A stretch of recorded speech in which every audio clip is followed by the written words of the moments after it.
Millionaire fell into a coma and a stranger took care of his son. Everyone laughed, but in the end, the courtroom fell silent as the judge's gavel echoed through the air. Catherine Oliver, her hands trembling, watched as Alexander Morgan's family lawyer presented his case.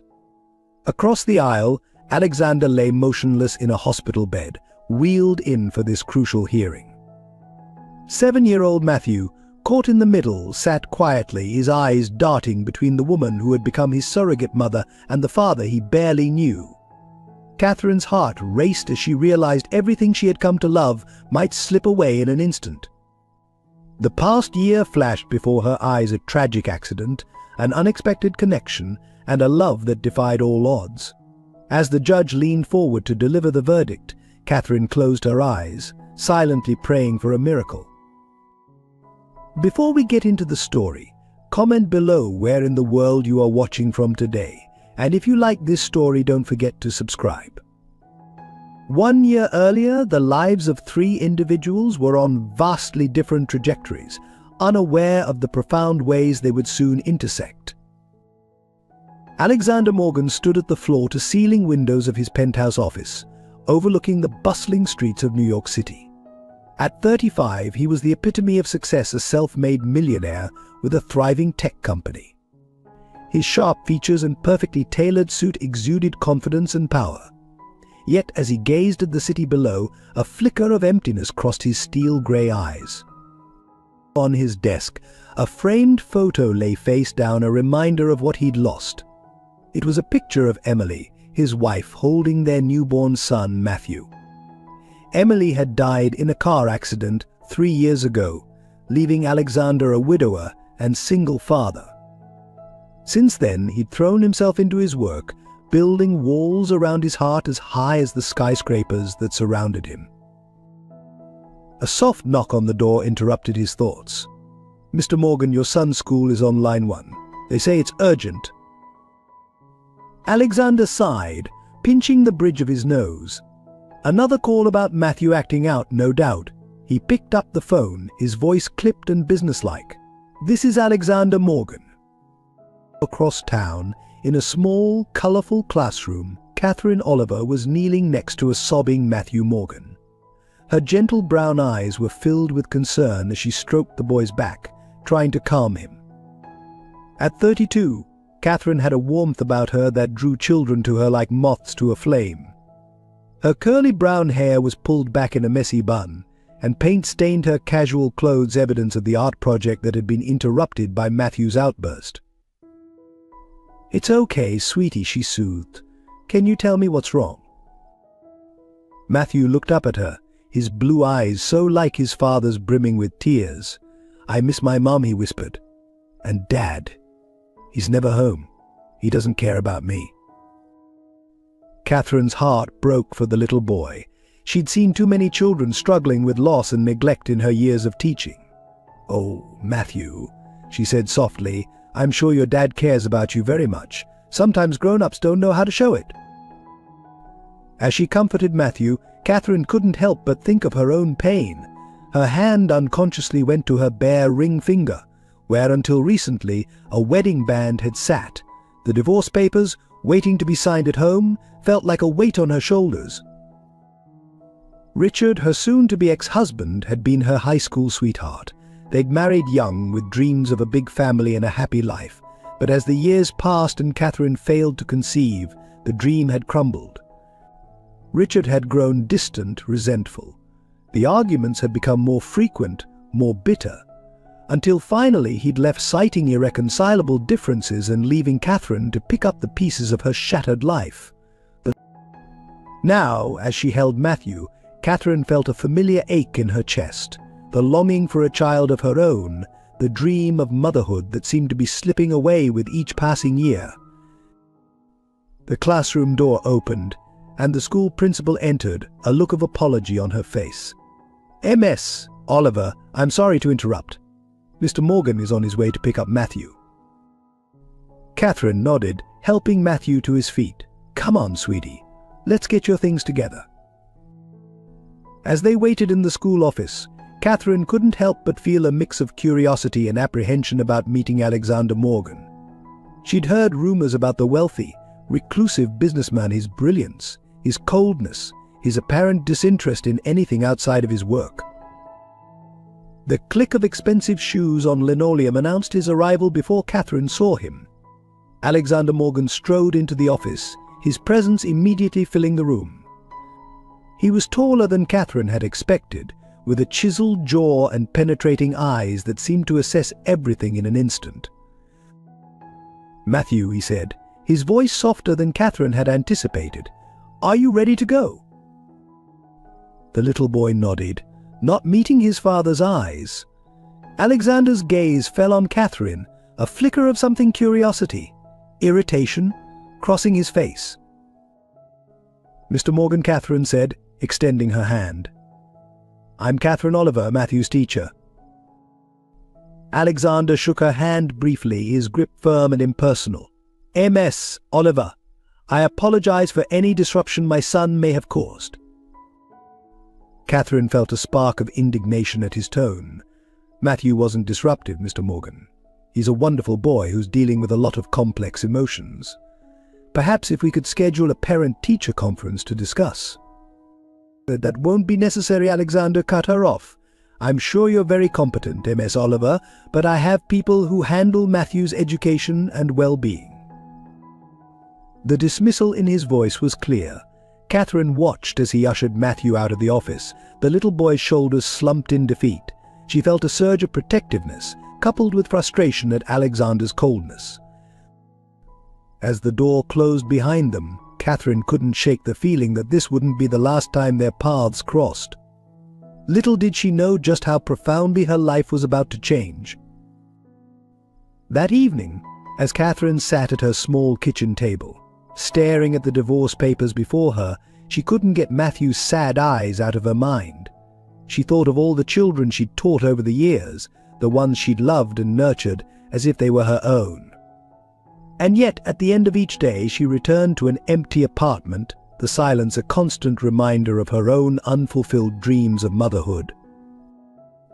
With a heavy sigh, she picked up her pen and signed her name on the dotted line. As she did, a single tear fell, smudging the ink slightly.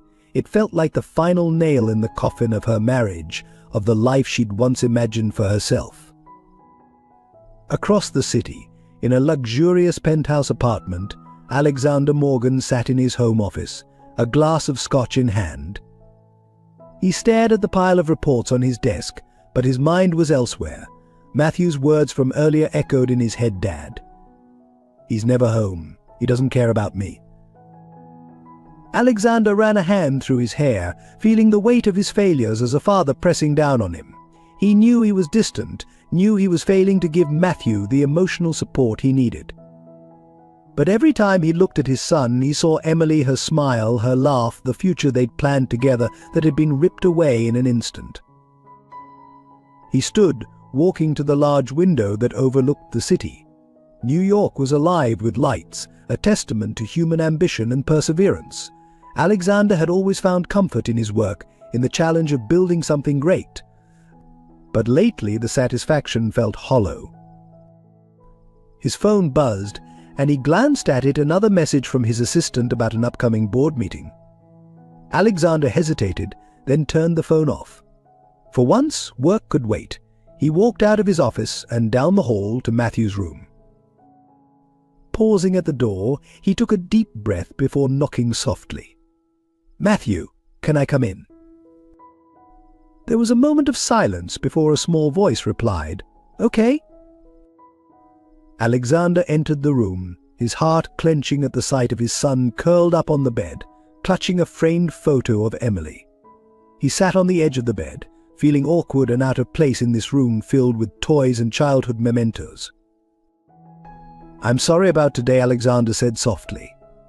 "I know I haven't been the father you deserve." Matthew looked up at him, his eyes wide with surprise at this unexpected vulnerability. "You're always working," he said quietly. "Don't you like being with me?" The question hit Alexander like a physical blow.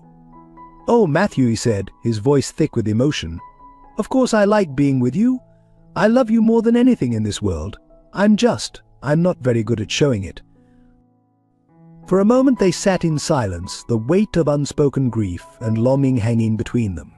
Then, hesitantly, Alexander reached out and pulled Matthew into a hug. The boy stiffened at first, then melted into his father's embrace, tears soaking into Alexander's expensive shirt. As he held his son, Alexander made a silent vow to do better, to be the father Matthew needed. He didn't know how, exactly, but he knew he had to try. For Matthew's sake, and for the memory of Emily. Little did Alexander know that fate was about to intervene, setting in motion a chain of events that would challenge everything he thought he knew about love, family, and what truly matters in life. The lives of Alexander, Matthew, and Catherine were on a collision course, and the impact would leave none of them unchanged. The morning dawned crisp and clear, a perfect New York spring day. Alexander Morgan, true to his word, had taken the day off to spend time with Matthew. They were driving through the city, headed to the zoo, a rare father-son outing that had Matthew practically bouncing in his seat with excitement. Alexander couldn't help but smile at his son's enthusiasm. It had been too long since he'd seen Matthew this happy. As they stopped at a red light, he glanced in the rearview mirror, catching Matthew's eye. "Having fun, champ." Matthew nodded eagerly. "Can we see the penguins first, Dad? And then the lions?" "Sure thing," Alexander replied, feeling a warmth in his chest that he hadn't experienced in years. Maybe he could do this fatherhood thing after all. The light turned green, and Alexander pressed the accelerator. They were halfway through the intersection when it happened. A screech of tires, a blaring horn, and then the sickening crunch of metal on metal. Alexander had just enough time to look to his right and see the delivery truck barreling towards them before everything went black. On the sidewalk, Catherine Oliver watched in horror as the truck slammed into the sleek black car.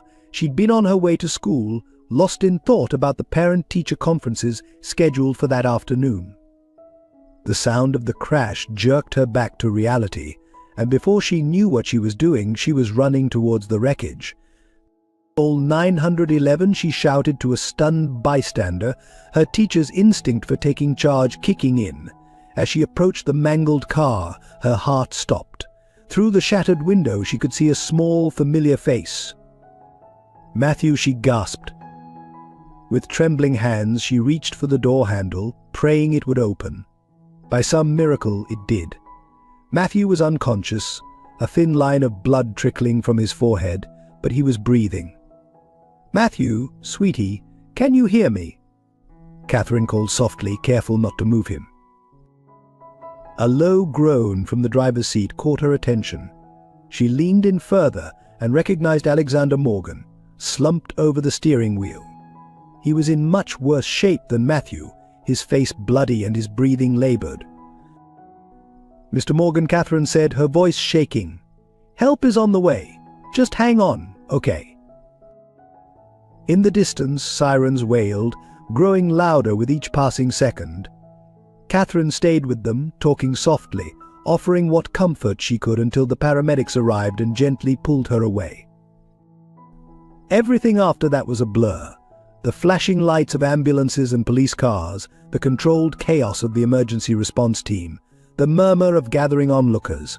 Catherine watched as Matthew and Alexander were carefully extracted from the wreckage and loaded into separate ambulances. A paramedic approached her. "Are you family?" Catherine hesitated. I'm Matthew's teacher. I don't think they have any family in the city." The paramedic nodded. "Would you be willing to accompany the boy to the hospital? He shouldn't be alone when he wakes up." Without hesitation, Catherine agreed. As she climbed into the ambulance beside Matthew's stretcher, she felt a surge of protectiveness. She reached out and gently took his small hand in hers. "It's going to be okay, Matthew," she whispered. "I'm here. You're not alone." At the hospital, Catherine paced the waiting room, her mind racing. She'd called the school to let them know she wouldn't be in, but beyond that, she felt helpless. Hours passed with no news about Alexander's condition, and Matthew was still unconscious, undergoing tests. Finally, a doctor approached her. "MS? Oliver? I'm Dr. Patel. I've been treating Matthew Morgan." Catherine stood, her heart pounding. "How is he? Is he going to be okay?" Dr. Patel smiled reassuringly. "Matthew's going to be fine. He has a mild concussion and some bruising, but no serious injuries. He's a very lucky boy." Catherine sagged with relief. Thank God. And his father? Alexander Morgan. At this, Dr. Patel's expression grew serious. "Mr. Morgan's condition is much more critical. He suffered severe head trauma and internal injuries. We've had to place him in a medically induced coma to reduce brain swelling." Catherine felt as if the floor had dropped out from under her. A coma? But he'll wake up, right? "It's too soon to say," Dr. Patel replied gently. "The next 48 hours will be critical. In the meantime, we've been trying to contact Mr. Morgan's next of kin, but it seems he has no close family." "What about Matthew?" Catherine asked, her teacher's instinct kicking in once again. "Who will take care of him?" Dr. Patel sighed. "That's a complicated situation. Child Protective Services has been notified, but given Mr. Morgan's high profile, they're treading carefully. For now, Matthew will need to stay in the hospital for observation." Catherine nodded, her mind whirling. She couldn't bear the thought of Matthew waking up alone, or worse, being taken away by strangers. Before she could second-guess herself, she heard her own voice saying, "I'll stay with him. I'm his teacher, he knows me. I can take care of him until Mr. Morgan recovers." Dr. Patel looked surprised, but not displeased. "That's very kind of you, MS Oliver. Let me speak with the hospital administration and CPS. It's an unusual situation, but it might be the best solution for now." As the doctor walked away, Catherine sank into a chair, stunned by her own impulsive offer. What was she thinking? She had a job, responsibilities. She was in the middle of a divorce, for heaven's sake. How could she possibly take on the care of a traumatized 7-year-old? But then she thought of Matthew's sweet face, of the sadness in his eyes that day in her classroom. She thought of him waking up, confused and frightened, in a hospital room, and she knew with a certainty that surprised her that she'd made the right decision. Hours later, Catherine sat by Matthew's bedside, holding his small hand as he slowly stirred awake. His eyes fluttered open, confusion and fear evident in his gaze. "MS. Oliver," he mumbled, his voice hoarse. "I'm here, Matthew," she said softly, squeezing his hand. "You're in the hospital, but you're going to be okay." Matthew's eyes filled with tears. "Where's my dad? Is he dead?" Catherine's heart broke at the terror in his voice. "No, sweetie, your dad's not dead. He's hurt and the doctors are taking care of him. He has to sleep for a while to get better." "Like Sleeping Beauty?" Matthew asked, a glimmer of hope in his eyes. Catherine couldn't help but smile. "Something like that. And while he's sleeping, I'm going to take care of you. Is that okay?" Matthew nodded, tightening his grip on her hand. "Will you stay with me?" "Of course," Catherine replied, feeling a surge of protectiveness. "I'm not going anywhere."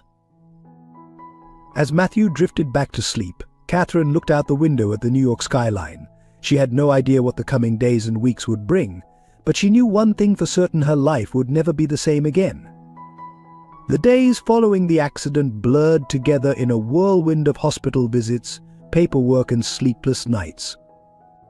Catherine found herself thrust into a role she had never anticipated, balancing her teaching duties with caring for Matthew and making daily trips to the hospital to check on Alexander's condition. It wasn't easy. The school had been understanding, allowing her to take a leave of absence, but Catherine's savings were quickly dwindling. She'd moved into Alexander's penthouse apartment to care for Matthew, a decision that left her both awed by the luxury and uncomfortable with the constant reminders of a life she didn't belong to. Matthew, for his part, was struggling. Nightmares plagued his sleep, and he often woke up crying for his father. Catherine would hold him, her heart breaking as she whispered reassurances she wasn't sure she believed herself.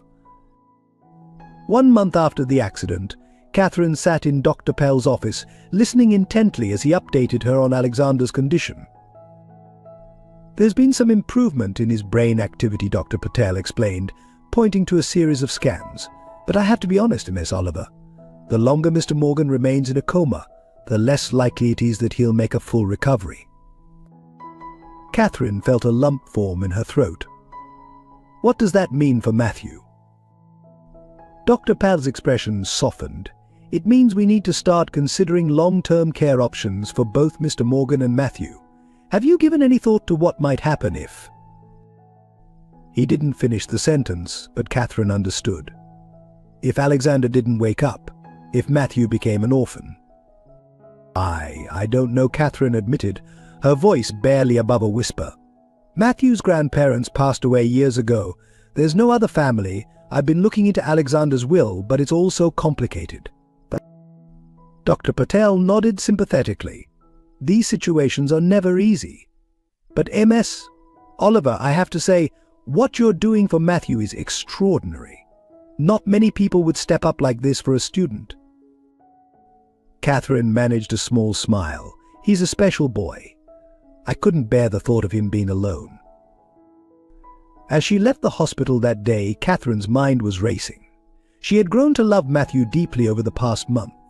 The thought of him being taken away, placed in foster care, or with distant relatives who didn't know him, was unbearable. But could she really consider taking on the role of his guardian? She was still healing from her own failed marriage, still grappling with the grief of her infertility. Was it fair to Matthew to take on such a responsibility when she was still so broken herself? Lost in thought, Catherine almost didn't notice the sleek black car pulling up beside her until the window rolled down. "Ms. Oliver," a crisp voice called out. Catherine turned, surprised to see a well-dressed woman in her 50s looking at her with keen interest. "But—" "Yes," Catherine replied cautiously. "My name is Victoria Hawthorne. I represent the Morgan family's interests. I was hoping we could have a word." Intrigued and slightly wary, Catherine agreed, following Victoria to a nearby cafe. As they settled into a quiet booth, Victoria got straight to the point. "Ms. Oliver, I'll be blunt. The situation with young Matthew Morgan is becoming complicated. Mr. Morgan's board of directors is growing concerned about the company's future, and there are vultures circling, looking to take advantage of his absence." Catherine frowned. "What does this have to do with Matthew?" Victoria sighed. "Everything, I'm afraid. Matthew is Alexander's sole heir. If Alexander doesn't recover control of the company, and all its assets will eventually pass to Matthew. There are those who would seek to manipulate that situation for their own gain." A chill ran down Catherine's spine. "Are you saying Matthew is in danger?" "Not physically, no, but his future, his inheritance, his father's legacy, all of that is at risk." Victoria leaned forward, her gaze intense. "Ms. Oliver, I've been watching you. The way you've cared for Matthew, the sacrifices you've made, it's clear you have his best interests at heart." Catherine shifted uncomfortably. "I'm just doing what anyone would do." Victoria shook her head. "No, you're not. You're doing something extraordinary, which is why I have a proposition for you." Catherine's heart began to race. "What kind of proposition?" "Become Matthew's legal guardian," Victoria said simply. "Not just temporarily, but permanently. We can draw up the paperwork, make it official. You would have the backing of the Morgan family lawyers, financial support, everything you need to give Matthew a stable home." Catherine's mind reeled. "But what if Alexander wakes up?" "Then we adjust," Victoria replied. "But Ms. Oliver, you must understand. Even if Alexander recovers, he may not be the same man he was before. Matthew will need stability, love, a mother figure. You can provide that." The word mother hit Catherine like a physical blow.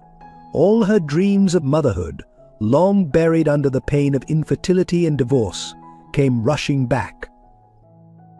I don't know what to say," Catherine stammered. Victoria reached across the table, patting Catherine's hand. "You don't have to decide right now, but think about it, for Matthew's sake." As Catherine left the cafe, her head spinning, she didn't notice the figure watching her from across the street. Richard, her ex-husband, observed the exchange with narrowed eyes, a plan already forming in his mind. That night, as Catherine tucked Matthew into bed, she found herself studying his face, seeing echoes of Alexander in his features. "MS?" Oliver Matthew asked sleepily. "Yes, sweetie?" "When is Dad going to wake up?" Catherine's heart clenched. "I don't know, Matthew. The doctors are doing everything they can to help him." Matthew was quiet for a moment. Then, in a small voice, he said, "If Dad doesn't wake up, will you be my new mom?" The question caught Catherine off guard, bringing tears to her eyes. "Oh, Matthew," she whispered, pulling him into a hug. "I love you very much. No matter what happens, I'll always be here for you." As Matthew drifted off to sleep, Catherine's mind was in turmoil.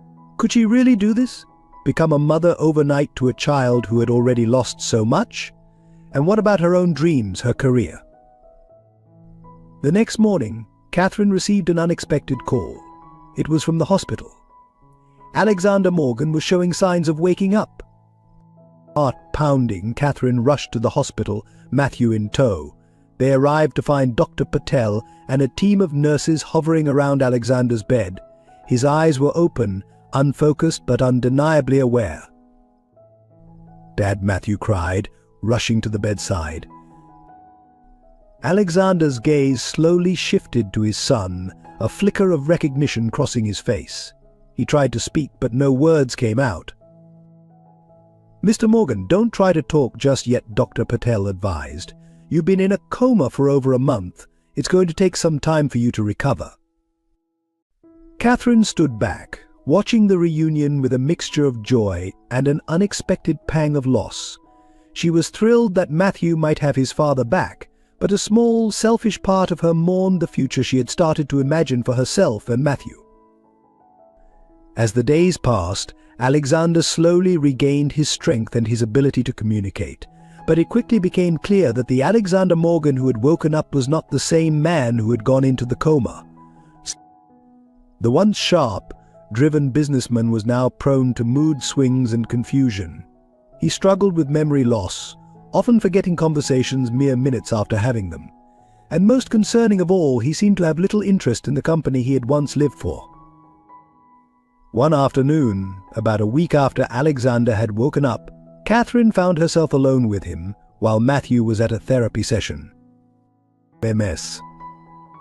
Oliver Alexander said, his voice still weak but clearer than it had been, "I want to thank you for taking care of Matthew, for being there when I couldn't be." Catherine smiled softly. "You don't have to thank me, Mr. Morgan. Matthew is a wonderful boy. It's been my privilege to care for him." Alexander was quiet for a moment, then said, "I'm not the father he deserves. I never was, even before the accident." And now he gestured vaguely at himself, frustration evident in his expression. "Mr. Morgan, you can't blame yourself," Catherine started, but Alexander cut her off. "Please call me Alexander," he took a deep breath. "MS, Oliver Catherine, I have a favor to ask of you. A big one." Catherine's heart began to race, remembering Victoria Hawthorne's proposition. "What is it?" "I want you to continue caring for Matthew," Alexander said, his gaze intense. "Not just while I recover, but permanently, as his guardian." The world seemed to tilt on its axis. "Alexander, are you sure? You've only just woken up. You might feel differently in a few weeks, once you've had more time to recover." Alexander shook his head. "I've never been more certain of anything. I've watched you with Matthew. You're the mother he needs, the mother he deserves. I can't be the father he needs right now, maybe not ever again. But with you, he has a chance at a real family." Tears welled up in Catherine's eyes. It's a huge decision, Alexander. I don't know if I'm ready for this kind of responsibility." Alexander reached out, taking her hand in his. The touch sent an unexpected jolt through Catherine. "You've already taken on the responsibility, Catherine. You've been more of a parent to Matthew in the past month than I've been in years. Please consider it, for Matthew's sake." As Catherine left the hospital that day, her mind was whirling. She had come to love Matthew deeply, it was true, and the idea of being his mother, of having the family she had always dreamed of, was tempting beyond belief. But could she really do this? Take on the role of mother to the son of a man she barely knew? And what would happen when Alexander fully recovered? Would he regret his decision?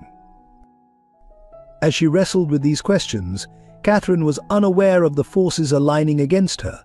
Richard, fueled by jealousy and greed, was making moves of his own, and in the shadows others watched and waited, seeing in Matthew and his potential inheritance an opportunity too valuable to ignore. The stage was set for a battle that would test the limits of love, loyalty, and the true meaning of family. The weeks following Alexander's awakening were a whirlwind of emotions, challenges, and unexpected developments. Catherine found herself caught in a complex web of love, duty, and uncertainty as she navigated her growing attachment to Matthew and her evolving relationship with Alexander. Every day brought new hurdles. Matthew, overjoyed at his father's recovery, struggled to understand why Alexander couldn't immediately return to their old life. The boy's nightmares, which had begun to subside, returned with a vengeance. Many nights, Catherine would wake to the sound of his cries, rushing to comfort him as he sobbed about losing his dad all over again. "It's okay, sweetheart," she'd whisper, holding him close. "Your dad is still here. He's getting stronger every day." But even as she spoke the words, Catherine couldn't shake her own doubts. Alexander's recovery was slow and fraught with setbacks. Some days he seemed almost like his old self, sharp-witted and determined. Other days he was confused, irritable, struggling to remember basic facts about his life and business. Dr. Patel had warned them that traumatic brain injuries were unpredictable. "We're in uncharted territory," he explained during one of their many consultations. "Mr. Morgan's brain is essentially rewiring itself. It's a process that can take months, even years." Catherine took on the role of Alexander's advocate, coordinating his care, attending therapy sessions, and acting as a buffer between him and the growing number of business associates clamoring for his attention. It was exhausting, but she felt a sense of purpose in the work, a connection to Alexander that grew stronger with each passing day. One afternoon, about 2 months after the accident, Catherine sat with Alexander in the hospital's small garden. He had progressed enough to take short walks, and they had fallen into a routine of afternoon chats while Matthew was at his art therapy session. "I received another call from the board today," Alexander said, his voice tinged with frustration. "They're pushing for a decision on interim leadership." Catherine nodded sympathetically. "What did you tell them?" Alexander sighed, running a hand through his hair, a gesture so reminiscent of the old Alexander that it made Catherine's heart ache. "The truth, that I'm not ready, that I might never be ready to return to that life." There was a moment of silence as they both absorbed the weight of his words. Catherine had suspected for weeks that Alexander was losing interest in the cutthroat world of business he had once thrived in, but this was the first time he had admitted it so plainly. "What will you do?" she asked softly. Alexander turned to look at her, his blue eyes intense. "I don't know. But Catherine, I do know one thing. Whatever happens with the company, with my recovery, I want you to be a part of our lives. Matthew's and mine." Catherine felt her breath catch. "Alexander, But before she could respond, they were interrupted by the arrival of Victoria Hawthorne, her crisp suit and perfectly coiffed hair at odds with the casual atmosphere of the garden. "Mr. Morgan, MS. Oliver," she greeted them, her tone businesslike. I hope I'm not interrupting, but there's an urgent matter we need to discuss. As Victoria laid out the latest challenges facing Morgan Enterprises, Catherine found her mind wandering. She thought of Matthew, of the life they had built together over the past months. She thought of Alexander, of the gentle, vulnerable man who had emerged from the driven businessman she had first met, and she thought of herself, the woman who had entered this situation as a teacher doing her duty, and now found herself contemplating a future she had never imagined. Later that evening, as Catherine tucked Matthew into bed, the boy looked up at her with serious eyes. "MS. Oliver," he said, his voice small, "are you going to leave us when Dad gets better?" The question hit Catherine like a physical blow. "Oh, Matthew," she said, sitting on the edge of his bed and pulling him close. "Why would you think that?" Matthew snuggled into her embrace. "Because that's what always happens. People leave. Mom left, and then Dad was always working, and now." His voice trailed off, but Catherine understood. In his short life, Matthew had already experienced so much loss and uncertainty. Her heart broke for him, and in that moment she made a decision. "Matthew, look at me," she said gently, waiting until his blue eyes met hers. "I want you to listen very carefully. I love you. I love you so much. And no matter what happens, whether your dad gets better tomorrow or it takes a long time, I will always be here for you. Always. Do you understand?" Matthew nodded, a small smile breaking through his tears. "I love you too, MS. Oliver," he whispered. As Catherine held him, feeling his breathing even out as he drifted off to sleep, she felt a sense of peace settle over her. Whatever challenges lay ahead, whatever complications arose, she knew in her heart that this love, this family they were building was worth fighting for. But even as Catherine found certainty in her love for Matthew and her growing feelings for Alexander, forces beyond her control were aligning to challenge everything she held dear. Across town, in a dimly lit bar, Richard nursed a whiskey, his mind churning with bitterness and schemes. He had been watching Catherine from afar, seething as he saw her build the life with Matthew that she had never been able to have with him. The life he had denied her in his own selfishness and fear. "Another," he growled at the bartender, who eyed him warily but complied. As Richard downed his drink, a man in an expensive suit slid onto the stool next to him. "Rough day?" the stranger asked, his tone casual but his eyes sharp. Richard snorted. "Rough life. What's it to you?" The man smiled, extending his hand. "Gerald Hawthorne. And I think you and I might be able to help each other, Mr. Carter." Richard's eyes narrowed. "How do you know my name?" Gerald's smile widened. "I make it my business to know things, Mr. Carter. Especially when those things might be useful to me. Tell me, how would you like to get back at your ex-wife and become a very wealthy man in the process?" As Gerald outlined his plan, Richard felt a thrill of excitement mixed with a twinge of guilt. What he was contemplating was wrong, he knew that, but the promise of wealth, of revenge against the woman who had moved on so easily without him, it was intoxicating. "I'm in," Richard said finally, shaking Gerald's hand. "What's our first move?" Gerald's eyes glinted in the dim light of the bar. "First, we need to create some doubt. Plant some seeds that will make everyone question whether Catherine Oliver is really the saint she appears to be." As Richard and Gerald plotted, neither of them noticed the woman sitting in a shadowy corner of the bar, listening intently to every word. Emily Morgan, long presumed dead, felt her heart race as she realized the danger facing her son and the woman who had become his surrogate mother. She had stayed hidden for years, believing it was the only way to protect Matthew from the enemies she had made in her investigations into Morgan Enterprises' less-than-legal activities. But now, hearing the schemes being laid against Catherine and, by extension, Matthew, she knew she could stay in the shadows no longer. As Emily slipped out of the bar, her mind was racing. She had a lot of work to do and very little time. Catherine Oliver had protected Matthew when Emily couldn't. Now it was time for Emily to return the favor and protect them both. The stage was set for a confrontation that would shake the foundations of the fragile family Catherine, Matthew, and Alexander had begun to build. Love, loyalty, and the very definition of family would be tested in ways none of them could have imagined. As the weeks turned into months, Catherine found herself settling into a routine that both thrilled and terrified her. She had taken a leave of absence from her teaching position, dedicating herself fully to Matthew's care and Alexander's recovery. The penthouse that had once felt like an alien landscape now bore the marks of her presence: colorful children's artwork on the fridge, well-worn paperbacks scattered on side tables, the scent of home-cooked meals lingering in the air. Matthew was thriving under her care.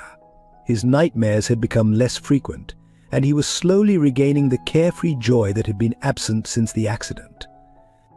Catherine's heart swelled every time she saw him laugh or witnessed a small triumph, a good grade on a test, a new friend made at school, a nightmare-free night.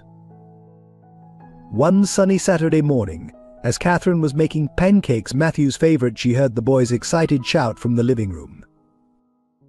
"Dad, you're here." Catherine turned to see Alexander standing in the doorway, looking stronger than she had seen him in months. He was leaning on a cane, but his posture was straight, his eyes clear and alert. "Good morning," Alexander said, his gaze meeting Catherine's with an intensity that made her breath catch. "I hope I'm not intruding." "Never," Catherine replied, feeling a blush rise to her cheeks. "You're always welcome here. It's your home, after all." Alexander shook his head slightly. "No, Catherine, it's our home now.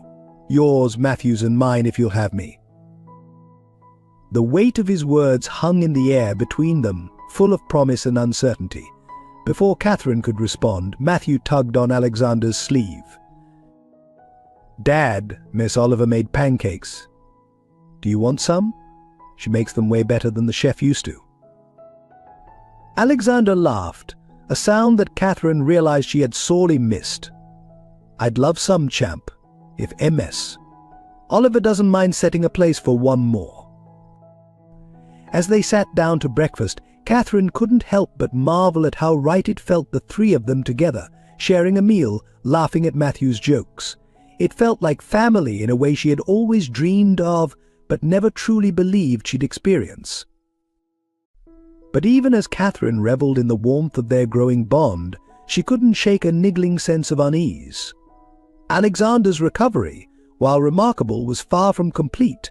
There were still days when he struggled with memory lapses and mood swings. And hovering over everything was the uncertain future of Morgan Enterprises and the question of Matthew's guardianship. These concerns came to a head one evening when Catherine received an unexpected visit from Victoria Hawthorne. The lawyer's usually impeccable appearance was slightly disheveled, her eyes tight with worry. "MS. Oliver, we have a problem," Victoria said without preamble. "There's been a challenge to your guardianship of Matthew." Catherine felt her heart drop. "What? From whom?" Victoria hesitated, then said, "Your ex-husband, Richard Carter. He's filed a petition claiming that you're an unfit guardian due to your emotional instability following your divorce." The words hit Catherine like a physical blow. "That's ridiculous. Richard and I have been divorced for over a year. He's never shown any interest in children, let alone in Matthew's welfare." Victoria nodded sympathetically. "I know, and we'll fight this. But Catherine, you need to be prepared. This could get ugly. They'll dig into your past, your finances, everything. Are you ready for that kind of scrutiny?" As Victoria laid out the legal battle ahead, Catherine's mind reeled. She thought of Matthew, of the trust and love they had built. She thought of Alexander, still vulnerable in his recovery. And she thought of her own past, the pain of her infertility, the messy divorce, the financial struggles she'd faced. Could she withstand having all of that exposed in a courtroom? But then she remembered Matthew's words from months ago. "Are you going to leave us?" She had promised him then that she would always be there, no matter what. She couldn't break that promise now. "I'll do whatever it takes," Catherine said firmly. "Matthew is my priority. I won't let Richard or anyone else take him away." Victoria nodded, a glimmer of respect in her eyes. "Good, because I have a feeling this is just the beginning. Someone is pulling strings behind the scenes, and they're not going to give up easily." As Victoria left, Catherine sank onto the couch, her head in her hands. She jumped slightly when she felt a hand on her shoulder, looking up to see Alexander standing there, concern etched on his face. I heard everything he said softly. "Catherine, I'm so sorry. This is all because of me, because of my family's wealth and position. If you want to walk away, I'd understand." Catherine stood, facing Alexander. In that moment, seeing the vulnerability and fear in his eyes, she realized something that had been growing in her heart for months. "Alexander," she said, her voice steady despite the tears threatening to fall, "I'm not going anywhere. Matthew is my son now in every way that matters. And you," she took a deep breath, "you become so much more to me than just Matthew's father. Whatever we're facing, we'll face it together." Alexander's eyes widened, a mix of hope and disbelief crossing his face. Slowly giving her every chance to pull away, he leaned in and kissed her. It was a gentle kiss, full of promise and shared understanding. When they parted, Alexander rested his forehead against hers. Together he whispered. As they stood there, finding strength in each other's embrace, neither of them noticed the figure watching from the street below. Emily Morgan lowered her binoculars, a mix of emotions playing across her face. She was grateful that Matthew had found love and stability with Catherine, but she knew that her son's happiness and Catherine's was in grave danger. "It's time," Emily murmured to herself. "Time to come back from the dead." The next morning, as Catherine prepared Matthew for school, trying to maintain a sense of normalcy, despite the legal storm brewing, she received a call from an unknown number. MS. "Oliver," a woman's voice said, "My name is Emily Morgan. I need to meet with you immediately. It's about Matthew's safety." Catherine felt her world tilt on its axis once again. Emily Morgan, Alexander's presumably dead wife, Matthew's mother, was alive, and she was about to re-enter their lives, for better or for worse. As Catherine agreed to the meeting, her mind raced with questions and fears. How would this affect Matthew? What would it mean for her relationship with Alexander? And most importantly, what danger was Emily talking about? Little did Catherine know that this phone call was just the first in a series of events that would test her love, her courage, and her very definition of family in ways she could never have imagined. Catherine's heart raced as she approached the nondescript cafe where Emily had arranged their meeting. She had told Alexander she was running errands, hating the deception but knowing she needed to understand the situation before involving him. As she pushed open the door, her eyes scanned the room, finally landing on a woman in the corner booth who could only be Emily Morgan. The resemblance to Matthew was striking, the same blue eyes, the same curve of the nose. Emily looked up, meeting Catherine's gaze with a mixture of wariness and determination. "MS?" Oliver, Emily said as Catherine slid into the booth across from her. "Thank you for coming." Catherine nodded, struggling to find her voice. I don't even know where to begin. We all thought you were dead." Emily's lips twisted in a bitter smile. "That was the point. I'm sorry for the deception, but at the time I believed it was the only way to protect Matthew and Alexander." "Protect them from what?" Catherine asked, leaning forward. Emily took a deep breath. "From the people who are now targeting you. MS. Oliver, what do you know about Morgan Enterprises' business dealings?" Catherine frowned. "Not much, to be honest. Alexander doesn't talk about work much since the accident." "That's probably for the best," Emily said. "The less you know, the safer you are. But the fact is, Morgan Enterprises isn't just a tech company. There are other interests, powerful people involved, people who won't hesitate to use Matthew to gain control." Catherine felt a chill run down her spine. "Is that why you disappeared? Because you discovered something?" Emily nodded.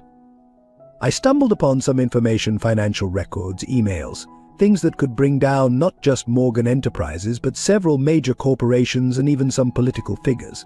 I knew too much, so I had to vanish. But why come back now? Catherine asked. Because Matthew is in danger, Emily said, her voice tight with emotion. And so are you. Your ex-husband, Richard, he's working with some very dangerous people. They're using him to try to get custody of Matthew, but it's just a ploy. Once they have Matthew, they'll use him to control Alexander and gain access to the company. Catherine's mind reeled. It all seemed so fantastical, like something out of a movie, and yet the fear in Emily's eyes was all too real. What can we do? Catherine asked. Emily reached into her bag, pulling out a USB drive. This contains all the evidence I've gathered over the years. Bank records, emails, recorded conversations. It's enough to bring down the entire operation, but it's also what makes Matthew a target. She slid the drive across the table. I need you to keep this safe. Don't tell anyone you have it, not even Alexander. When the time is right, we'll use it to protect Matthew and take down the people behind all this. Catherine stared at the small device, feeling the weight of responsibility settling on her shoulders. Why me? Why not give this to Alexander? Emily's eyes softened. Because you love Matthew. I've been watching MS Oliver. I've seen how you've cared for him, how you've brought him out of his shell. You're the mother he needs now. Tears pricked at Catherine's eyes. I do love him, more than I ever thought possible. I know, Emily said softly. That's why I trust you with this, and with Matthew's future. As Catherine left the cafe, the USB drive tucked safely in her purse, her mind was a whirlwind of emotions.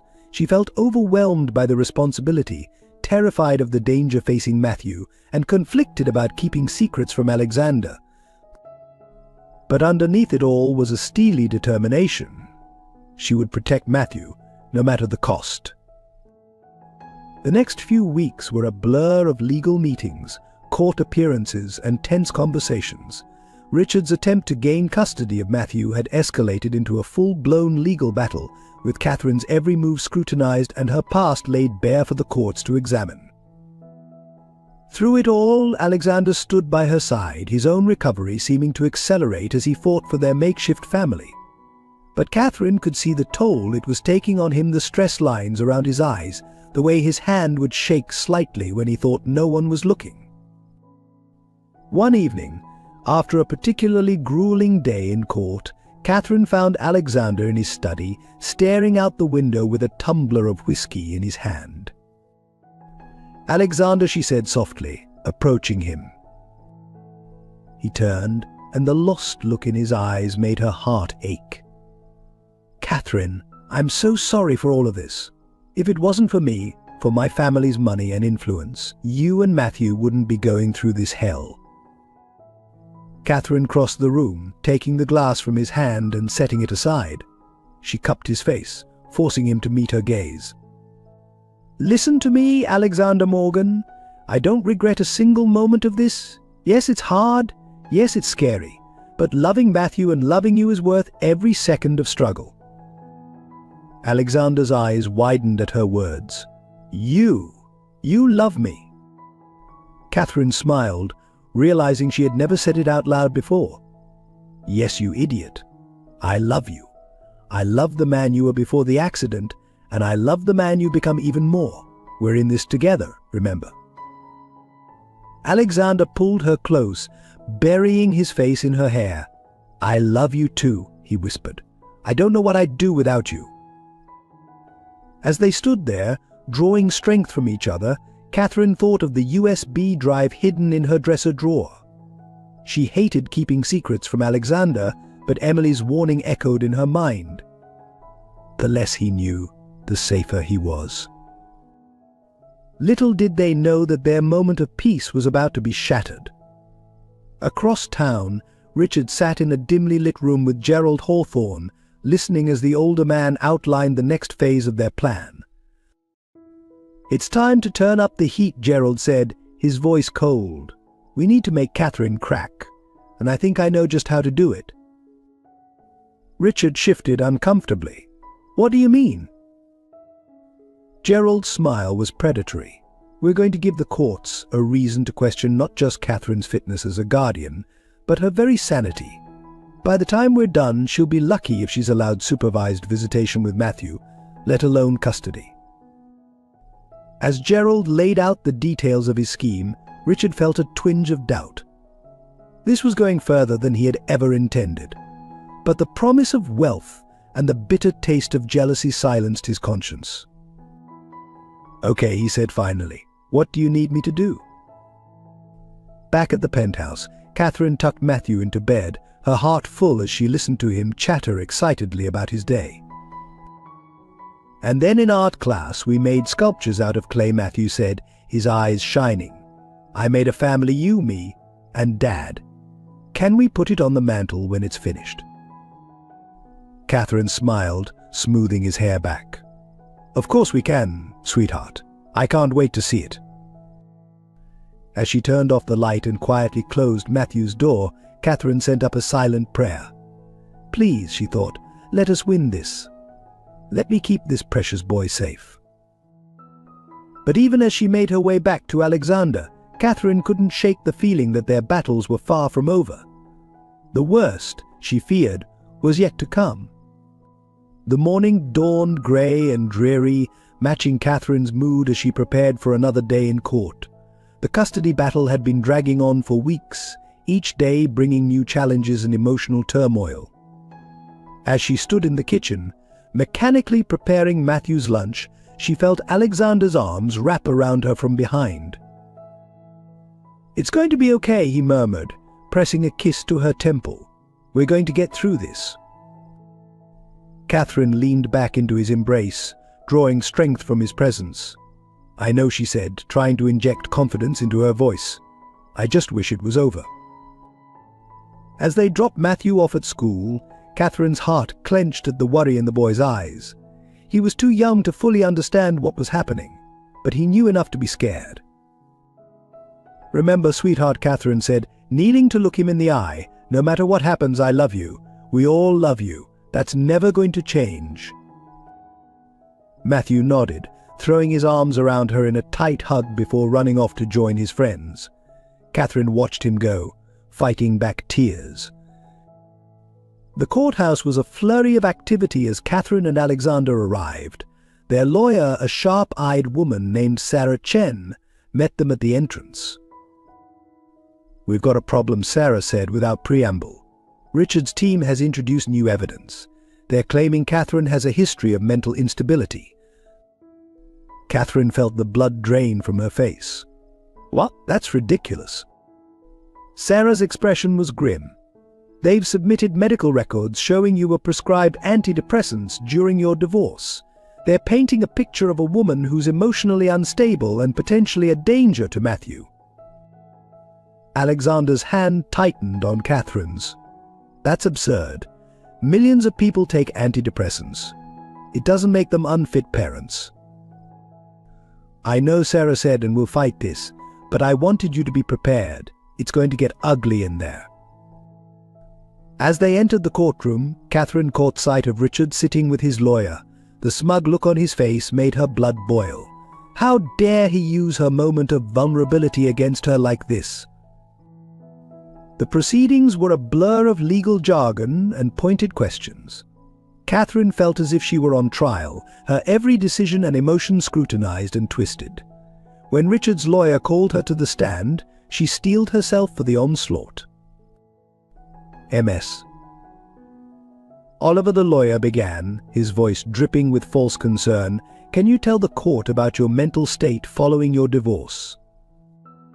Catherine took a deep breath. It was a difficult time, as I'm sure anyone who's been through a divorce can attest. I sought help, including therapy and yes, medication, to help me process my emotions in a healthy way. "And these emotions," the lawyer pressed, "did they ever make you feel unstable, perhaps even suicidal?" Catherine felt a surge of anger. "Absolutely not. I was grieving the end of my marriage, but I was never a danger to myself or others. The questioning continued, each inquiry designed to chip away at Catherine's credibility and stability. By the time she stepped down from the stand, she felt raw and exposed.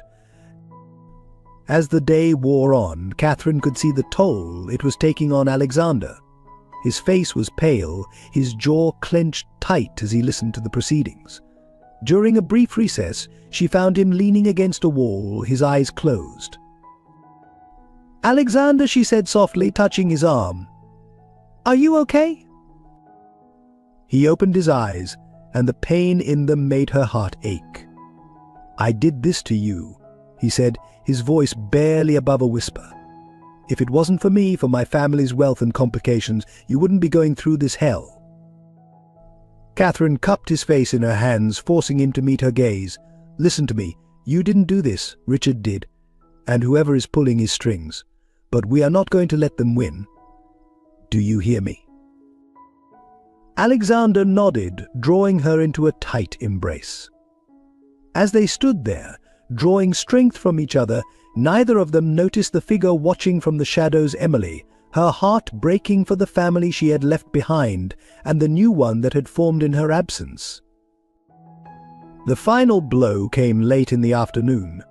Richard's lawyer called a surprise witness, a former colleague of Catherine's from her teaching days.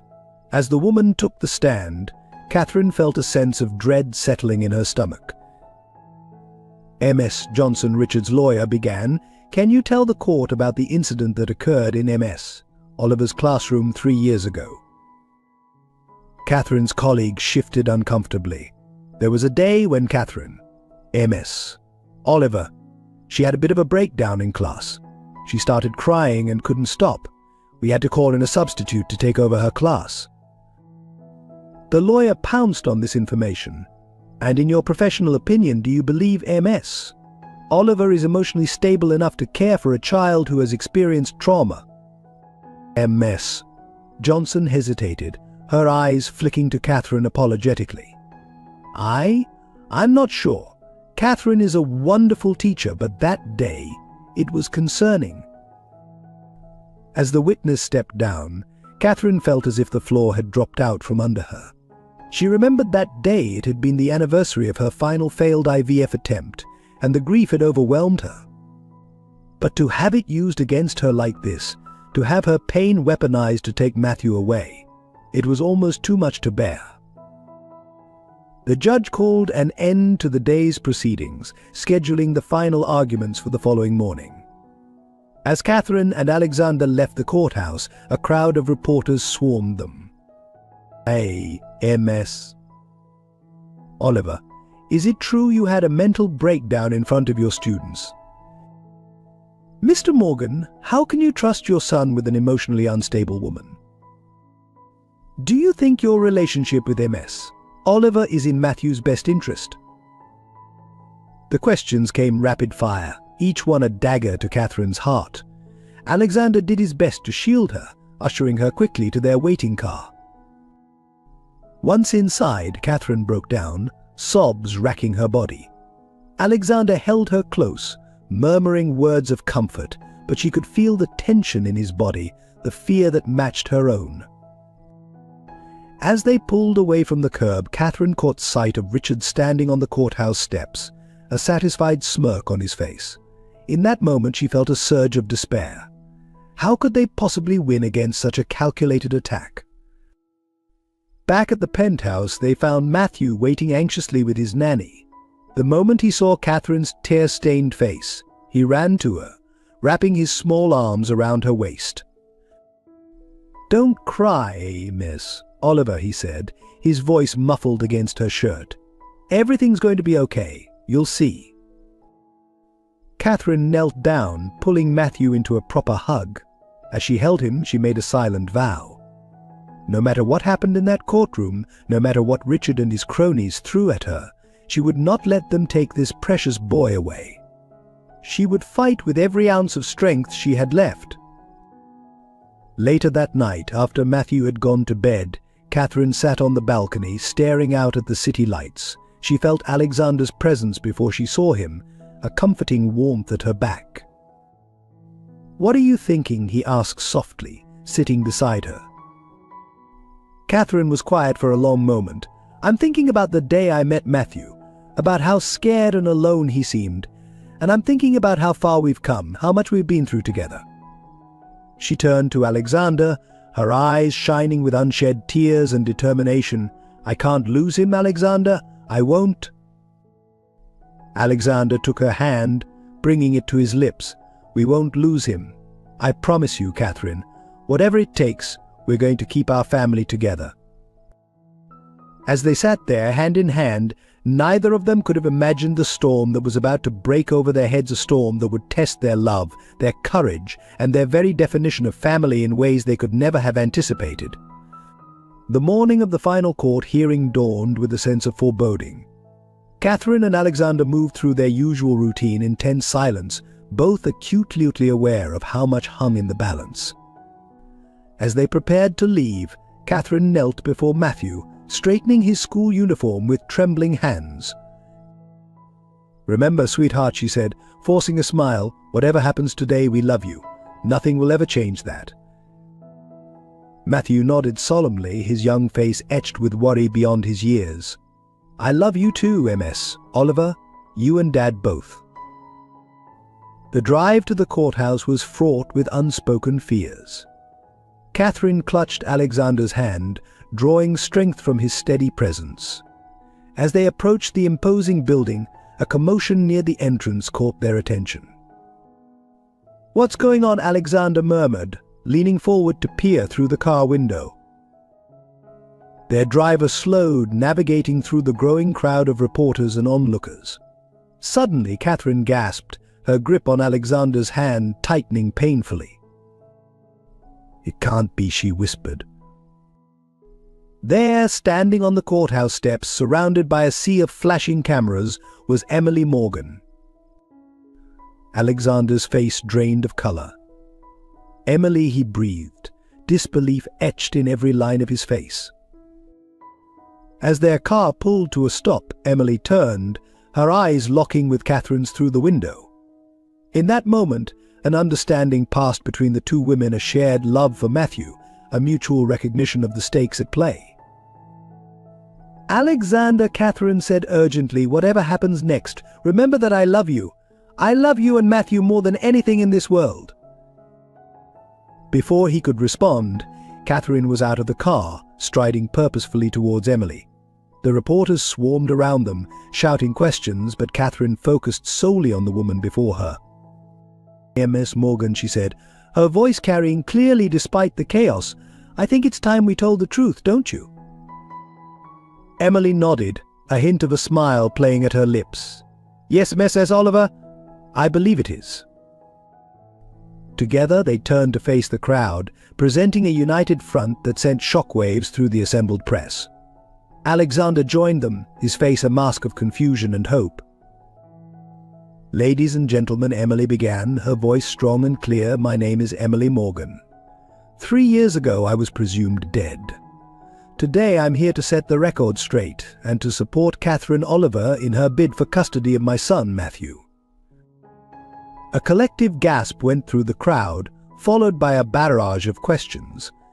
Emily held up a hand, silencing them. "I've been in hiding, protecting my son from dangers that stemmed from my own investigations into corrupt business practices.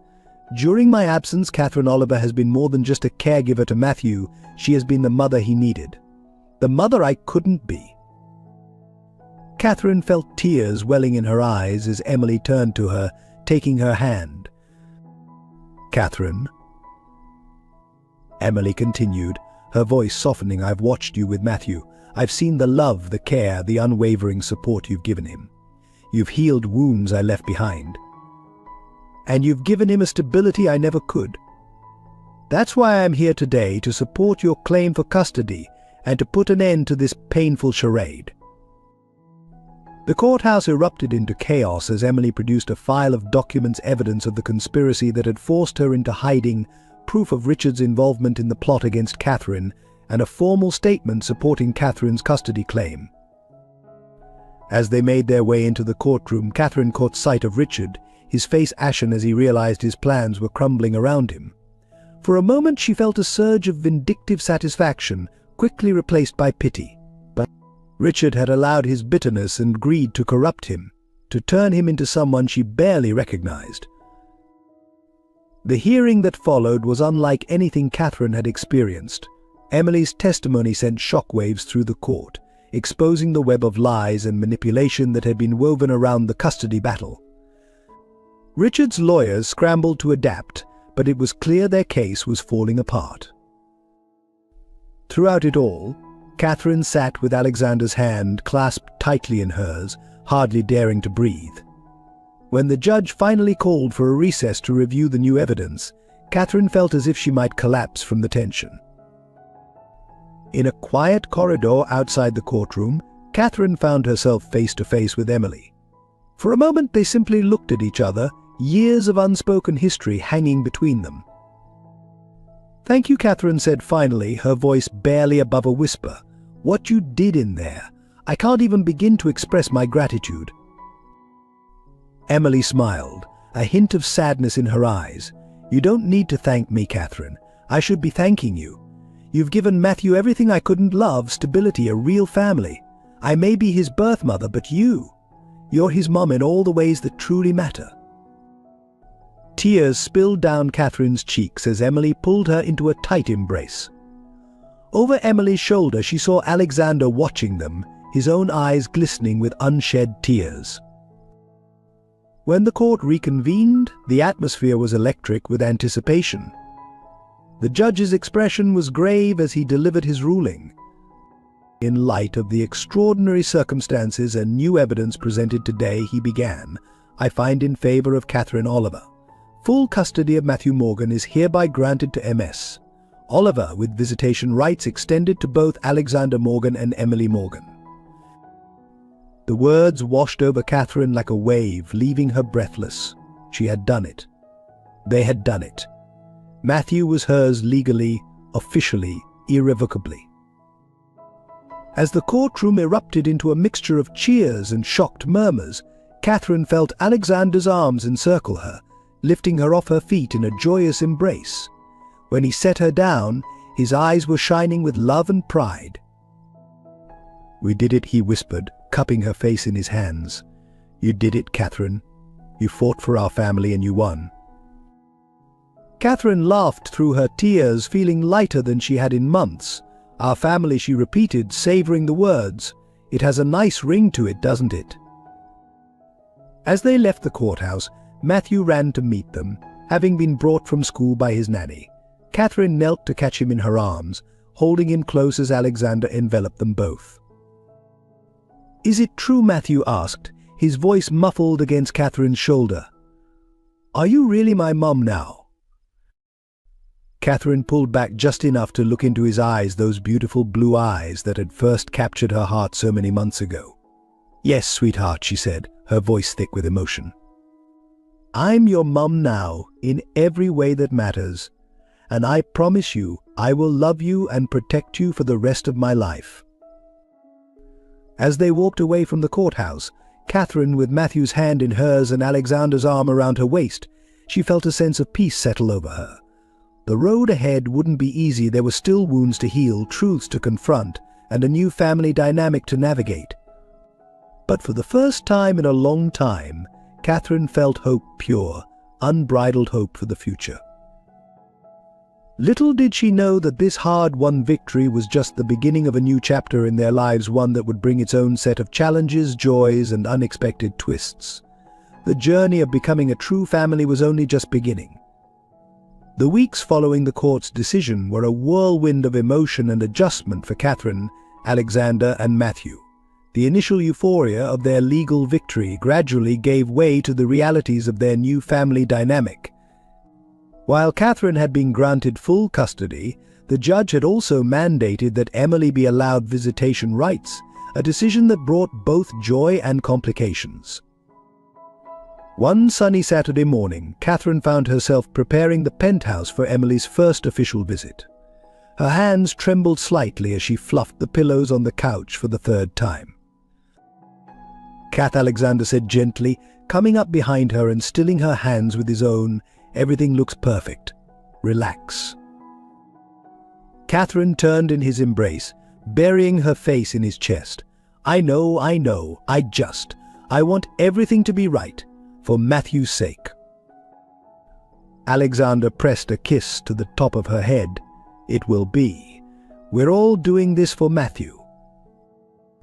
As if on cue, the boy in question came bounding into the room, his face alight with excitement. Is she here yet? Is my mum here? The innocent question sent a pang through Catherine's heart, a reminder that no matter how much she loved Matthew, there would always be a part of him that belonged to Emily. She pushed the feeling aside, focusing on Matthew's happiness.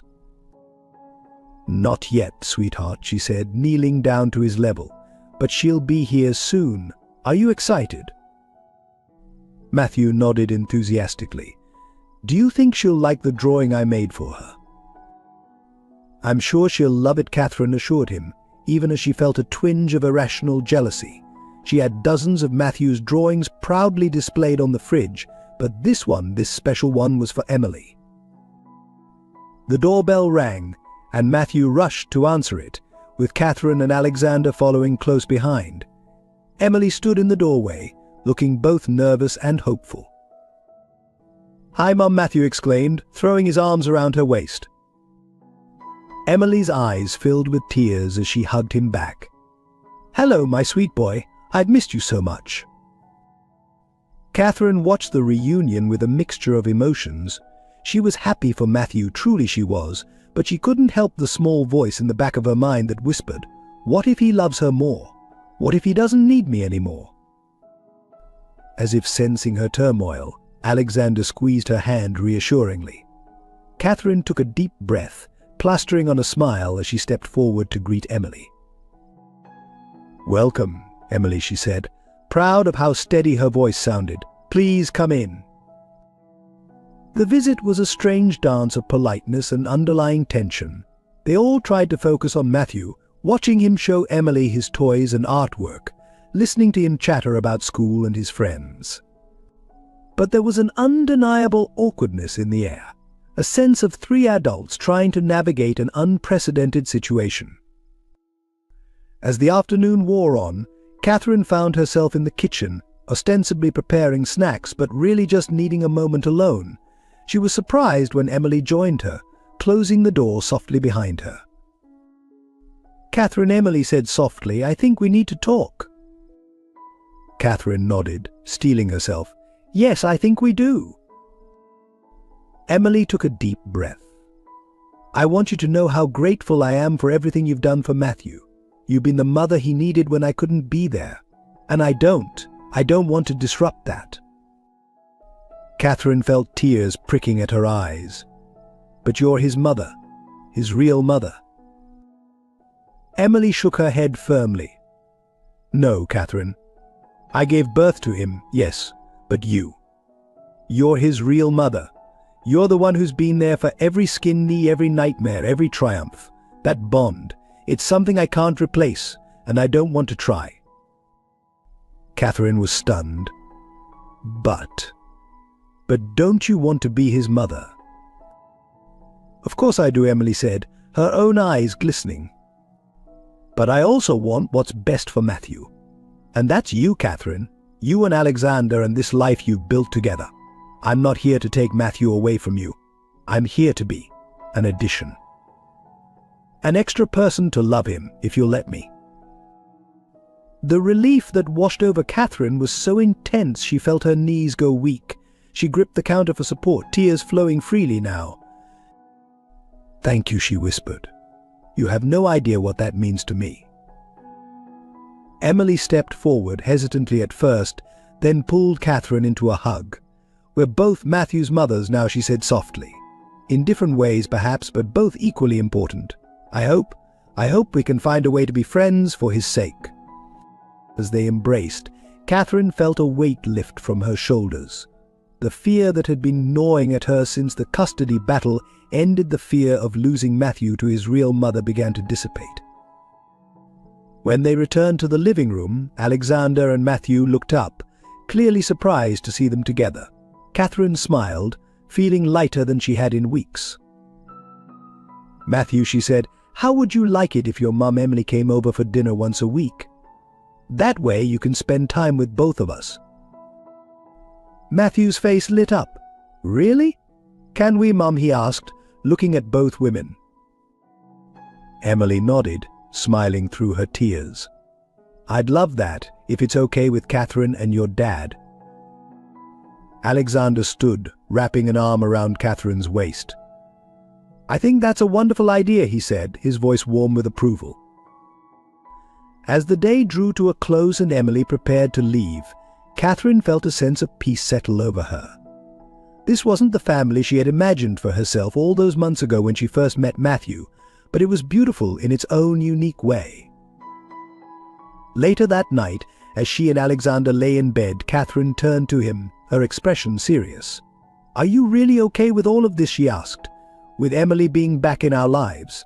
But Alexander was quiet for a moment, then said, "It's not going to be easy. There's a lot of history there, a lot of pain. But Catherine, seeing you today, the way you opened your heart to Emily, the way you put Matthew first, it just reminded me why I fell in love with you in the first place." He pulled her close, pressing a tender kiss to her lips. "We're going to make this work," he murmured. "All of us together. For Matthew." Catherine snuggled into his embrace, feeling truly at peace for the first time in months. "For Matthew," she agreed. "And for us." As she drifted off to sleep, Catherine's mind wandered to the future.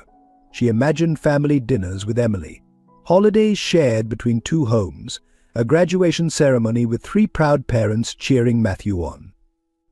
It wouldn't always be easy, she knew, but it would be worth it.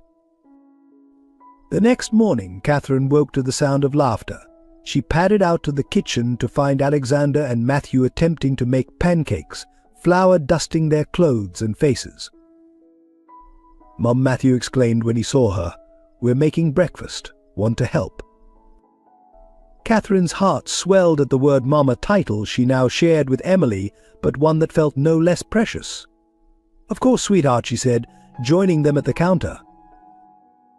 As they worked together, playfully arguing over the best pancake toppings and making a general mess of the kitchen, Catherine felt a surge of love so strong it almost overwhelmed her. This was her family, unconventional, complicated, but filled with more love than she had ever dreamed possible. Later that week, as Catherine helped Matthew with his homework, he looked up at her with a serious expression. "Mom," he said, "I have a question." "What is it, sweetie?" Catherine asked, setting aside the math worksheet. "Now that I have 2 moms and a dad," Matthew began, his brow furrowed in concentration, "does that mean I'm extra lucky?" Catherine felt tears spring to her eyes as she pulled Matthew into a tight hug. "Yes, my love," she whispered, "it means you're extra lucky, and so are we." As she held her son, for he was truly her son now, in every way that mattered, Catherine silently thanked whatever twist of fate had brought them together. Their journey had been filled with unexpected turns, heartache, and challenges, but it had led them here to a family bound not by blood but by choice and love. And really, Catherine thought as she pressed a kiss to Matthew's forehead, wasn't that the strongest kind of family there was? As the months passed, Catherine, Alexander, and Matthew settled into a new rhythm of life, one that included Emily as a welcome addition to their unconventional family. The initial awkwardness had given way to a tentative friendship between Catherine and Emily, bonded by their shared love for Matthew. One crisp autumn morning, as Catherine was preparing breakfast, she received an unexpected phone call. The caller ID showed a number she didn't recognize, but something compelled her to answer. "Hello," she said, balancing the phone between her ear and shoulder as she flipped pancakes. Catherine, the voice on the other end, was hesitant, familiar, and sent a chill down her spine. "It's Richard." The spatula clattered to the floor as Catherine's hand went slack with shock. "Richard? What? Why are you calling?" There was a long pause before Richard spoke again, his voice heavy with what sounded like regret. I wanted to apologize. For everything. The custody battle, the lies, all of it. I was in a dark place, and I let my bitterness and jealousy control me. Catherine's mind raced, trying to process this unexpected turn of events. Why now, she asked, her voice barely above a whisper. I've been in therapy, Richard admitted, trying to work through my issues, and I realized I owe you an apology. You and Matthew both. Before Catherine could respond, Alexander entered the kitchen, his brow furrowing with concern when he saw her expression. Kath, is everything okay? Catherine covered the mouthpiece of the phone. It's Richard, she mouthed, watching Alexander's face darken with anger. What does he want? Alexander demanded, loud enough for Richard to hear through the phone. He wants to apologize, Catherine said, still trying to wrap her head around the situation. Alexander's eyes widened in disbelief. He held out his hand for the phone, and after a moment's hesitation, Catherine handed it over. Listen here, Richard, Alexander began, his voice low and dangerous. If this is some kind of trick. But as Alexander listened to whatever Richard was saying, his expression slowly changed from anger to confusion, and finally to a grudging acceptance. After a few minutes, he handed the phone back to Catherine. He wants to meet, Alexander said, his tone neutral. To apologize in person and to make amends with Matthew. Catherine felt as if the floor had dropped out from under her. The idea of Richard being back in their lives, even peripherally, sent a wave of anxiety through her. But as she looked at Alexander, seeing the conflict in his eyes, she knew they had to at least consider it. Richard, she said into the phone, we'll think about it. But I need you to understand Matthew's well-being comes first. If we agree to this, it's on our terms. Of course, Richard replied, sounding relieved. Thank you, Catherine. I know I don't deserve a second chance, but I'm grateful for the opportunity. After ending the call, Catherine and Alexander stood in stunned silence for a moment. It was Matthew's cheerful voice calling from the other room that snapped them back to reality. Mom? Dad? Are the pancakes ready? Catherine and Alexander exchanged a look, a silent agreement passing between them. They would discuss this later, away from Matthew's innocent ears. That evening, after Matthew had gone to bed, Catherine and Alexander sat on the balcony, glasses of wine in hand, trying to process the day's events. What do you think? Catherine asked, her voice soft in the night air. Should we let Richard back into our lives? Alexander sighed, running a hand through his hair. I don't know, Kath. Part of me wants to tell him to go to hell after everything he put us through. But Catherine prompted. But I keep thinking about second chances, Alexander admitted. About how you gave me a second chance after my accident. How Emily got a second chance with Matthew. Maybe Richard deserves one too. Catherine nodded slowly, understanding Alexander's perspective. I'm just worried about Matthew. He's been through so much already. We'll protect him, Alexander said firmly, taking Catherine's hand in his. Whatever we decide, Matthew's well-being comes first. After much discussion, they decided to meet with Richard, but on neutral ground and without Matthew present. They also agreed to involve Emily in the decision-making process, recognizing that this affected her too. A week later, Catherine found herself sitting in a quiet cafe, Alexander by her side, watching Richard fidget nervously across the table. Emily sat next to Catherine, her presence a surprising source of comfort. Thank you for agreeing to meet, Richard began, his voice hoarse with emotion. I know I have no right to ask for forgiveness, but I want you to know how deeply sorry I am for my actions. As Richard spoke, detailing his journey through therapy and his realization of the harm he had caused, Catherine felt a mix of emotions wash over her. There was anger, certainly, at the memory of the pain he had put them through. But there was also a flicker of compassion for the broken man before her. Richard, Catherine said when he finished, I appreciate your apology, but you have to understand our priority is Matthew. We can't risk him being hurt again. Richard nodded earnestly. I understand. I don't expect to waltz back into his life. I just I'd like the chance to make amends, to be a positive presence in his life, if you'll allow it." Alexander, who had been silent until now, leaned forward. "And what about your associates? The people who were pulling your strings during the custody battle?" Richard's face paled. "I've cut all ties with them." In fact, he hesitated, then reached into his bag and pulled out a thick folder. "This contains everything I know about their operations. Names, dates, financial records. I'm prepared to turn it over to the authorities." Emily gasped softly beside Catherine. "This could bring down the entire network," she whispered, her eyes wide as she scanned the documents. As the implications of Richard's offer sank in, Catherine felt a shift in the atmosphere. This wasn't just about Richard's redemption, it was about closing a chapter of their lives that had brought so much pain and fear. After hours of intense discussion, they came to a tentative agreement. Richard would be allowed supervised visits with Matthew, starting with short meetings in public places. But he would also work with Emily to bring the evidence to the proper authorities, ensuring the safety of their family once and for all. As they left the cafe, Catherine felt a strange mix of hope and trepidation. She turned to Emily, who had been a pillar of strength throughout the meeting. "Are we doing the right thing?" Catherine asked softly. Emily squeezed her hand. "I think we're doing the brave thing," she replied, "and sometimes that's even more important." The next few weeks were a whirlwind of activity.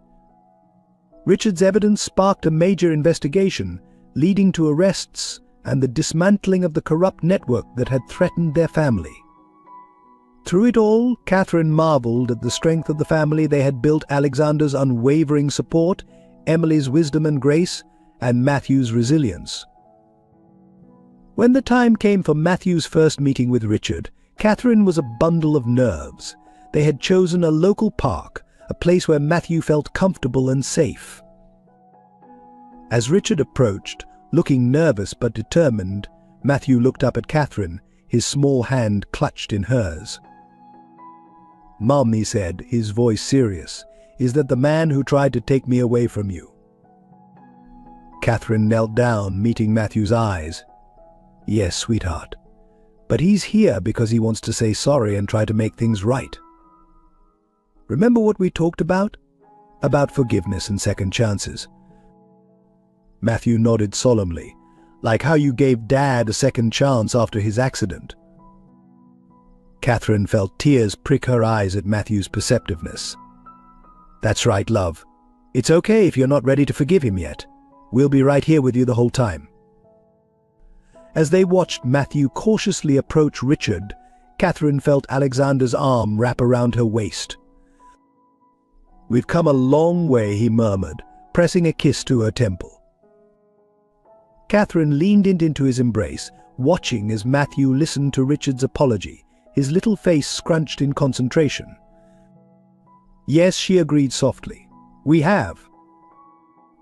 And as she stood there, surrounded by the family she had fought so hard for, Catherine felt a sense of peace wash over her. Their journey had been far from easy, filled with unexpected twists and painful moments. But it had led them here to a place of love, forgiveness, and hope for the future.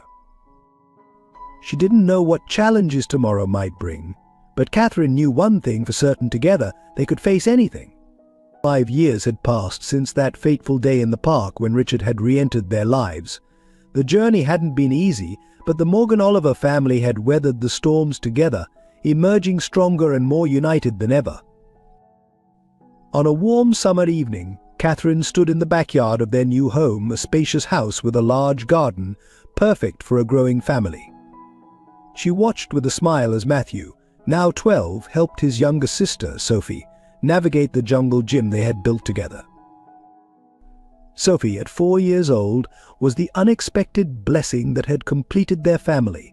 Catherine's hand unconsciously went to her stomach, remembering the shock and joy she had felt when she discovered she was pregnant. After years of infertility and heartbreak, Sophie's arrival had felt like a miracle. "Penny, for your thoughts," Alexander's voice brought Catherine back to the present. He wrapped his arms around her from behind, resting his chin on her shoulder. Catherine leaned into his embrace, sighing contentedly, just thinking about how far we've come. Did you ever imagine our life would turn out like this? Alexander chuckled softly. Not in my wildest dreams, but I wouldn't change a thing. As they stood there, basking in the golden light of the setting sun, the sound of car doors closing announced the arrival of their extended family. Emily was the first to appear, her arms laden with dishes for the potluck dinner they had planned. "I hope everyone's hungry," she called out, grinning as Matthew and Sophie rushed to greet her. Behind Emily came Richard, looking more relaxed and at ease than Catherine had ever seen him. The past 5 years had been a journey of redemption for him.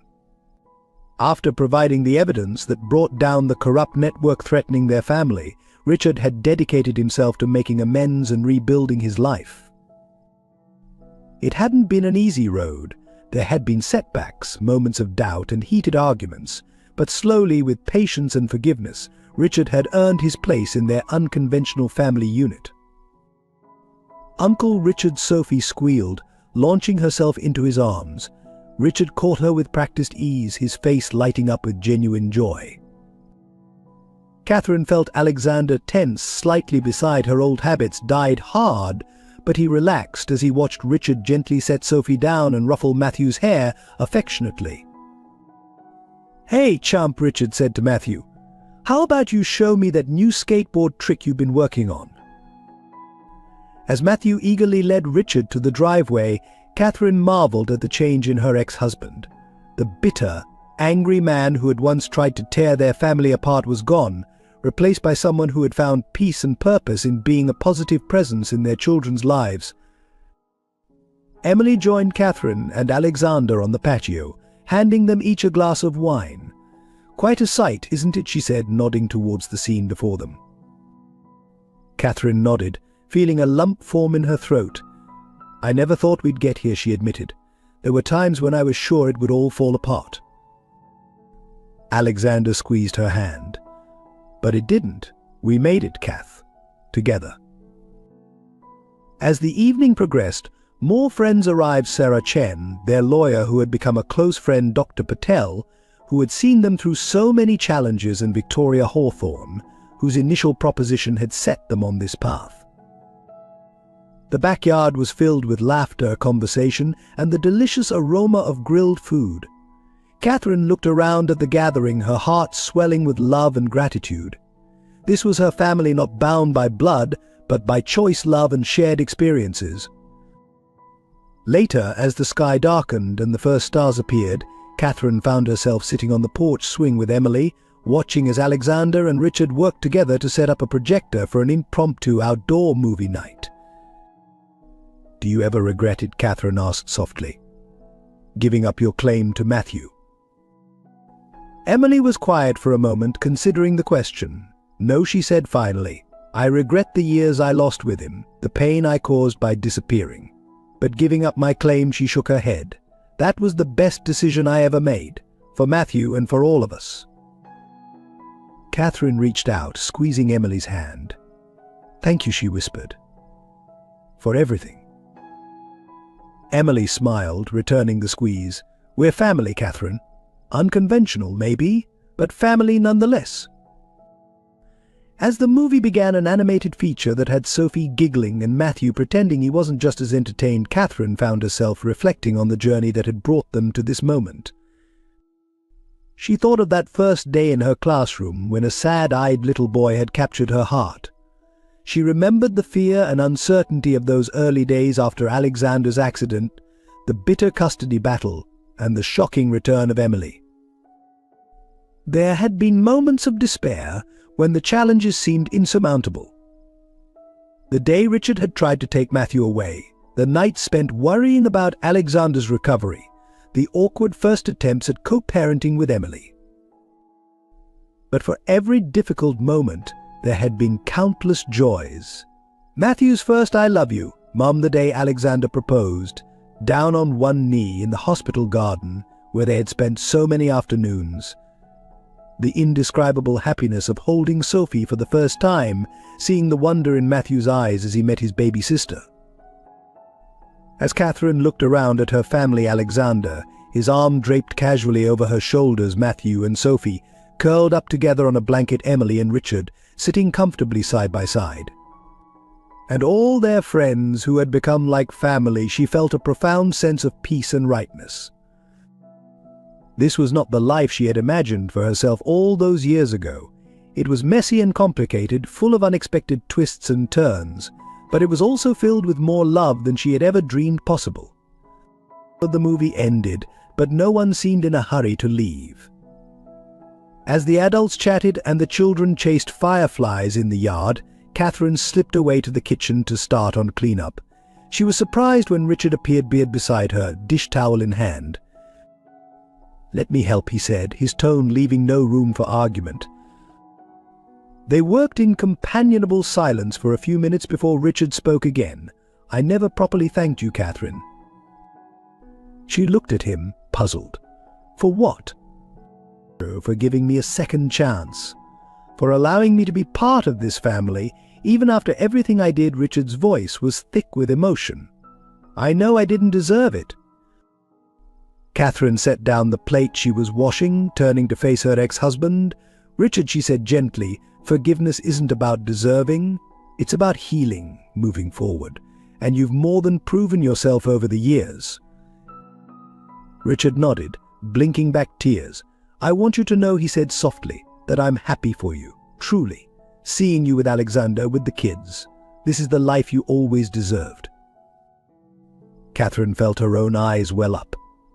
She reached out, squeezing Richard's arm. "Thank you," she whispered. "That means more than you know." As they returned to the backyard, Catherine's heart felt lighter.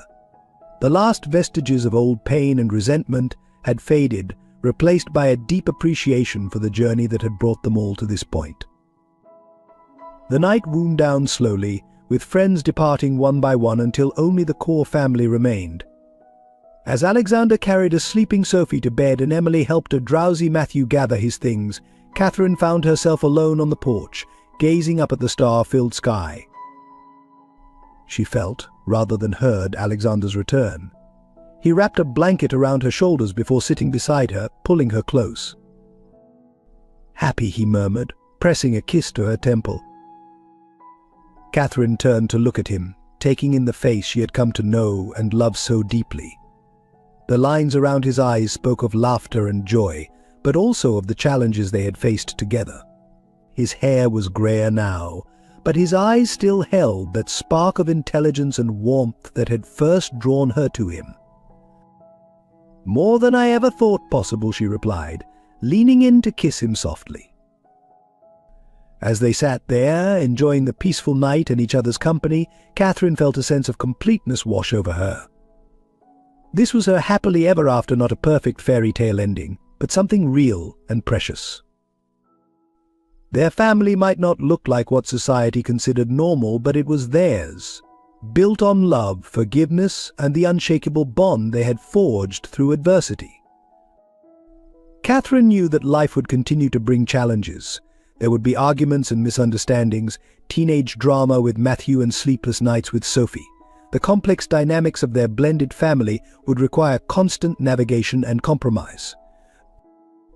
But as she sat there in Alexander's arms, listening to the distant sound of Emily's laughter and Richard's deep chuckle as they said their goodnights, Catherine felt ready to face whatever came their way. Because this beautiful, messy, love-filled life was everything she had ever wanted and more than she had ever dared to dream.